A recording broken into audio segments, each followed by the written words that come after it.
একটা অভিশপ্ত আয়না, যে আয়না একটা গোটা পরিবারের ধ্বংসের কারণ। কোনো মানুষ যদি সেই আয়নাতে নিজের চেহারা দেখত, তাহলে কোনো এক পিশাচ ওই ব্যক্তিকে তার দুনিয়ায় নিয়ে যেত, যে দুনিয়া থেকে কোনো মানুষ আর জীবিত ফিরে আসতে পারত না। একটা ইউনিক হরর মুভি। হ্যালো, তোমরা দেখছো এক্সপ্লেইন জোন। তো মুভি শুরু হয়। রাতের বেলায় আমরা ছোট্ট একটি বাচ্চা ছেলেকে দেখতে পাই, যার নাম আনজাস। সে ঘরের ভিতরে খেলনা গাড়ি নিয়ে খেলা করছিল। এমন সময় সে শুনতে পায় তার মা যেন তাকে বাইরে থেকে ডাকছিল, কিন্তু বাইরে থেকে নয়, বরং তার ঘরের ভিতরে থাকা আয়নার ভেতর থেকেই তার মা তাকে ডাকছে। ঠিক তখন তার বাবা আনজাসের নাম ধরে ওই পাশের রুম থেকে ডাকতে থাকে। আসলে বহু বছর আগে একটা রোড অ্যাক্সিডেন্টে তার মা মারা গিয়েছিল। ওইদিকে স্ত্রীর শোকে তার বাবা অনেকটাই ভেঙে পড়েছিল। ওই দিন রাতে আনজাস তার মায়ের কথা মনে করে একটি ছবি আঁকছিল। এমন সময় ঘরের ভিতরে থাকা সেই আয়নাটা নিজে থেকেই নড়তে শুরু করে এবং পিছন থেকে কেউ যেন বারবার তার নাম ধরে ডাকছে। সে ভয়ে ভয়ে আয়নাটার সামনে চলে আসে এবং দেখতে পায় তার মা সেখানেই বসে আছে। মাকে দেখে আনজাস অনেকটাই খুশি হয়। তখন তার মা আনজাসকে বলে যে, তুমি কি আমার সাথে যেতে চাও? তখন আনজাস যেই না হ্যাঁ বলেছিল, তখন তার মা একটি ভয়ানক পিশাচের রূপ নেয়। এটা দেখে ভয় পেয়ে আনজাস চিৎকার করে ওঠে। তখন তার বাবা লুকমান সেখানে চলে আসে এবং দেখতে পাই ঘরের মধ্যে কেউ নেই, চারিদিকে শুধু রক্ত আর রক্ত। শান্তশিষ্ট একটা বাড়িতে মুহূর্তের মধ্যেই নেমে এলো ভয়ানক কালো ছায়া। এর পরবর্তী দৃশ্যে আমরা একটি অনাথ আশ্রম দেখতে পাই। সেখানে অনেকগুলো বাচ্চা একসাথে খেলা করছিল।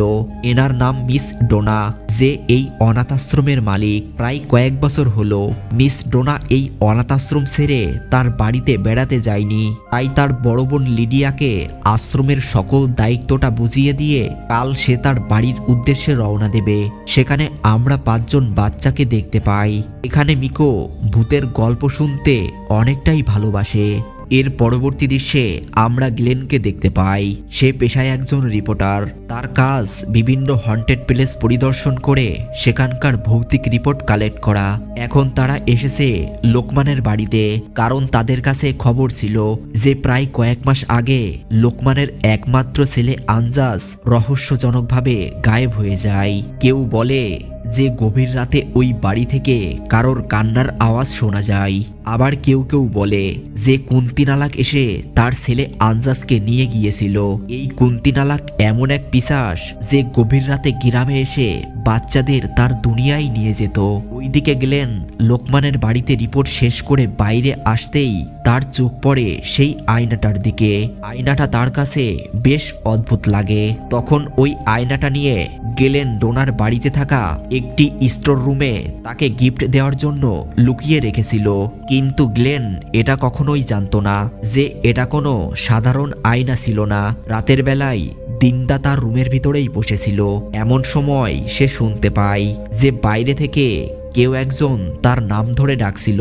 সে জানালা দিয়ে বাইরে তাকাতেই খেয়াল করে কেউ যেন তার দিকে এক দৃষ্টিতে তাকিয়ে আছে। বিষয়টা আরো ভালোভাবে দেখতে সে বাইরে চলে আসে এবং তখনই আমরা তার পিছনে একটি অবয়বকে দেখতে পাই। তখন দিনদা ঘরে ঢুকতেই যাবে, এমন সময় স্টোর রুম থেকে কেউ যেন ফিসফিস করে কথা বলছিল। সে স্টোর রুমে এসে কাউকেই দেখতে পায় না। ঠিক তখনই তার চোখ পড়ে ওই আয়নাটার দিকে, যেখান থেকে একটি হাত বাইরে বেরিয়ে আসে এবং রুমে থাকা চেয়ারগুলো নিজে নিজেই নড়তে থাকে।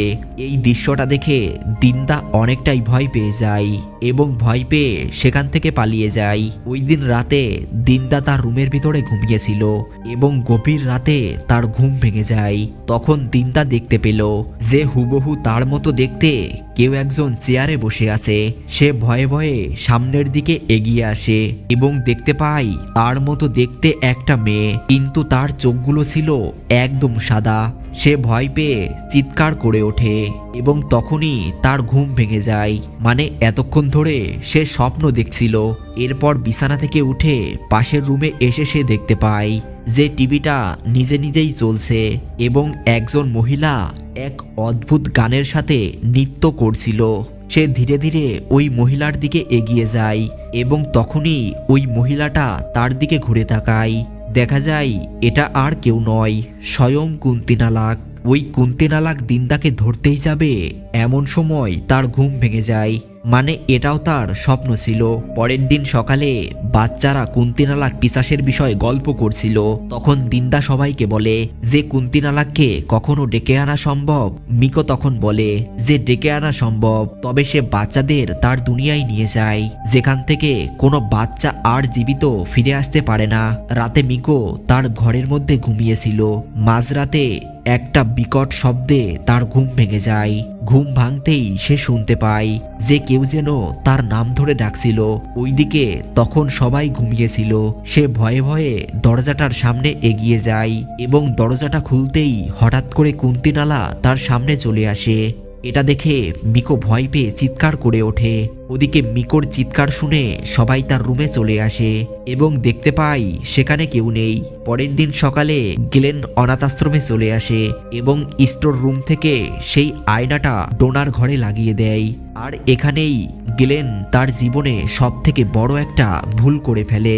তখন গ্লেন এসে ডোনাকে বলে যে লোকমানের বাড়িতে কুন্তিনালাকের উপস্থিতি কোনো ব্যক্তি যদি প্রমাণ করতে পারে তাহলে তাকে নগদ $10,00,000 পুরস্কার দেওয়া হবে। গ্লেন যখন ডোনার সাথে এই বিষয়ে কথা বলছিল তখন ওই দিক থেকে মিকো তার সব কথা শুনে ফেলেছিল। বাইরে এসে মিকো তখন সবাইকে বলে যে লোকমানের বাড়ি তো এখান থেকে বেশি দূরে নয়, যেভাবেই হোক না কেন আমাদের সেখানে পৌঁছে কুন্তিনালাকের উপস্থিতি বা তার কোনো ছবি আমাদের তুলে নিয়ে আসতে হবে। পরের দিন সকালে তারা নদী আর জঙ্গল পার করে পৌঁছে গেল সেই অভিশপ্ত বাড়িতে। দেখা যায় চারিদিকে নিস্তব্ধতা বিরাজ করছে এবং কেমন যেন একটা ভাবসা পচা গন্ধ।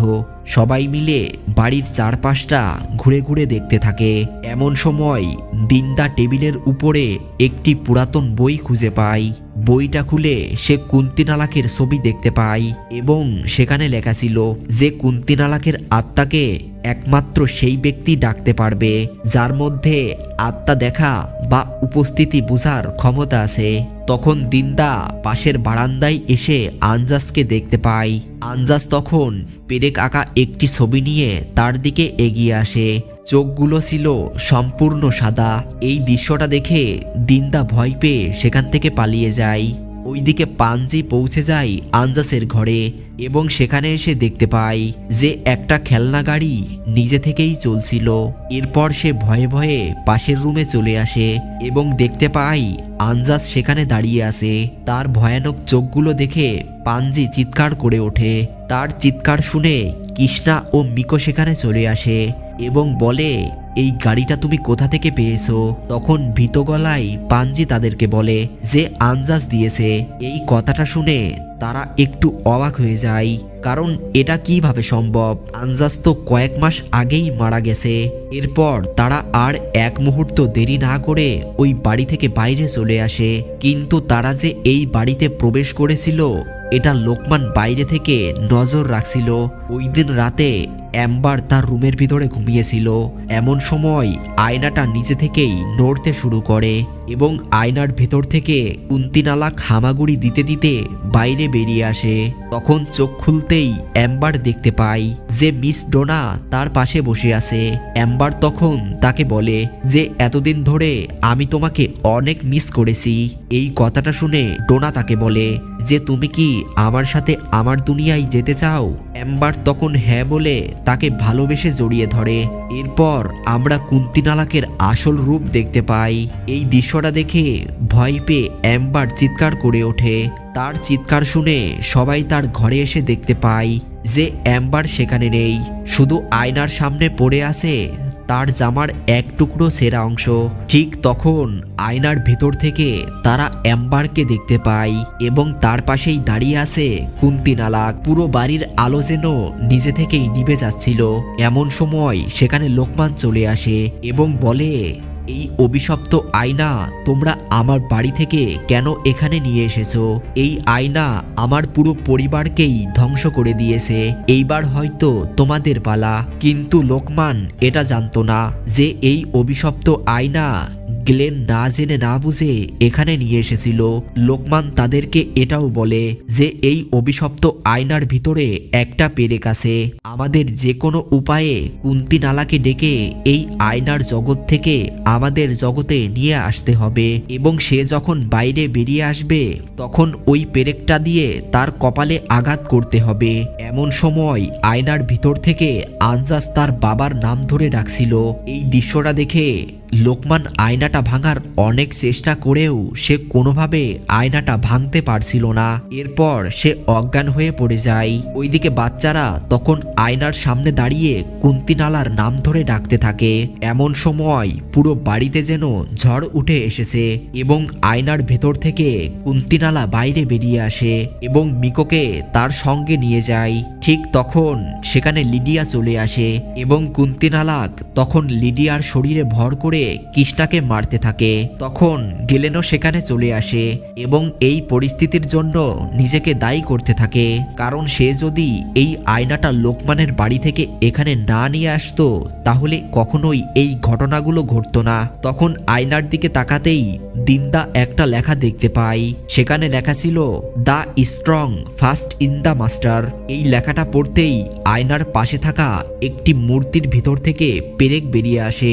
তখন সুযোগ বুঝে দিন্দা ওই পেরেকটা কুন্তিনালাকের কপালে ঢুকিয়ে দেয় এবং প্রচণ্ড চিৎকারের মধ্য দিয়ে পরিস্থিতি স্বাভাবিক হয়ে যায়। এর মধ্য দিয়ে শেষ হয় আমাদের আজকের মুভিটা। ভিডিওটা ভালো লাগলে একটি লাইক করে দিও। চ্যানেলে যদি তুমি নতুন হয়ে থাকো তাহলে সাবস্ক্রাইব করে রাখো এরকম ভিডিও দেখতে চাইলে।